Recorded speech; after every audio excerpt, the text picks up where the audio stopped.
Weekly contest 510 का तीसरा question. इसमें दे क्या रखा है, तुम्हारे पास दो इंटीजर्स है m और n। वो रो और कॉलम को रिप्रेजेंट करता है ग्रिड का, और एक इंटीजर दे रखा है k जो कि रिप्रेजेंट करता है पाथ का। तुम्हें एक ऐसी ग्रिड रिटर्न करनी है m इंटू एन साइज की जिसमें स्टार्टिंग से एंड पोजीशन जाने के सिर्फ k पाथ्स हो। और इसी ग्रिड अगर तुम नहीं बना सकते तो एक एम्प्टी ग्रिड रिटर्न कर दो। इसको करेंगे कैसे वो देखो। समझ लो m और n तुमको दे रखा है ये, और k की वैल्यू ये दे रखी है। अब तुम इसमें क्या कर सकते हो, हर एक सेल में या तो तुम नीचे जा सकते हो या राइट में जा सकते हो। तो एक बार इसको करके देखते हैं। लेट्स से कि मैं यहाँ गया, फिर मैं यहाँ गया, फिर यहाँ से ये दो। व्हाट अबाउट मैं अगर यहाँ से यहाँ आता तो मेरे को वो वापस चेक करने पड़ते हैं। तो ये एक्स्ट्रा काम नहीं करना पड़े इसलिए मैं क्या करूँगा, सिर्फ राइट जाऊँगा जब तक मेरे पास स्पेस अवेलेबल है, उसके बाद ही नीचे जाऊँगा। कुछ ऐसे मैं यहाँ से राइट गया, कितने पाथ्स है वो निकाल लिया, फिर मैं यहाँ से राइट गया, कितने पाथ्स है वो निकाल लिया। अब सिंस मैं इसके आगे नहीं जा सकता, मैं यहाँ से चालू करूँगा इस बार। फिर यहाँ से राइट गया, यहाँ से राइट गया, अब इसके आगे नहीं जा सकता, यहाँ पे गया, यहाँ पे गया और यहाँ पे गया। अब यहाँ पे जाने का अगर एक पाथ है और यहाँ पे जाने का भी एक पाथ है तो यहाँ पे जाने का कितना पाथ होगा, यहाँ तक पहुँचने का प्लस यहाँ तक पहुँचने का, दो पाथ होंगे तुम्हारे पास। अब सोचो अगर तुम कहीं पे पहुँच गए जहाँ पे पाथ के से ज़्यादा है तो क्या वो तुम कंटिन्यू करोगे।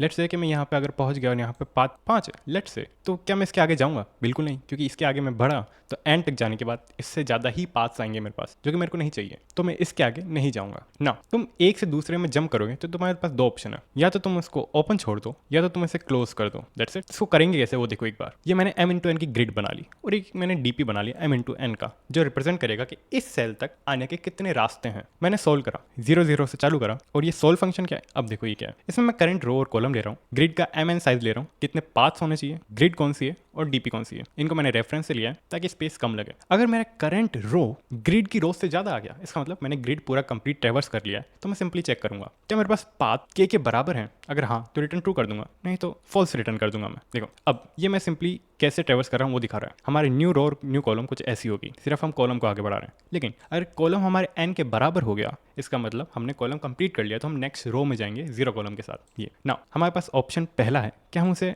ओपन रहने दें, कोई दिक्कत नहीं। अगर 0 0 है तो उसके पास पहुंचने का हमेशा एक पाथ रहेगा क्योंकि हम वहां से स्टार्ट कर रहे हैं, और नहीं तो सिंपली अगर रो 0 नहीं है तो रो से पहले वाला जितने भी पाथ्स हैं वहां से मैं यहाँ पहुंच सकता हूँ। सेम चीज़ कॉलम के साथ होगी, अगर कॉलम 0 नहीं है तो कॉलम से पहले वाले जितने भी पाथ्स हैं वहां से मैं यहाँ पहुंच सकता हूँ। अब देखो अगर यहाँ पे पहुंचने के पाथ कैसे छोटे और बराबर हैं तभी मैं इसके आगे जाऊँगा, और ऐसा नहीं है तो मैं नहीं जाऊँगा आगे। तो मैं सिंपली सॉल्व कर लेता हूँ इसको, और आगे जाके सॉल्व मेरे पास अगर ट्रू आया तो मैं यहाँ से इसे ट्रू रिटर्न कर दूंगा। अब आगे बढ़ते हैं ऑप्शन 2 के पास। अगर मैं स्टार्टिंग या एंडिंग पोजीशन पर नहीं हूँ तभी मैं उसे क्लोज कर सकता हूँ। मैंने उसे क्लोज कर दिया और वहाँ तक पहुँचने के बाद अब 0 हो गए क्योंकि अब मैं वहाँ पर नहीं पहुँच सकता क्योंकि क्लोज पाथ है। फिर मैंने वहाँ से सॉल्व करा वापस, और अगर सॉल्व हो गया तो रिटर्न ट्रू कर दिया ना। अगर ये सॉल्व हुआ तो मैं ग्रिड रिटर्न कर दूंगा, और नहीं तो एक एम्प्टी ग्रिड। That's it.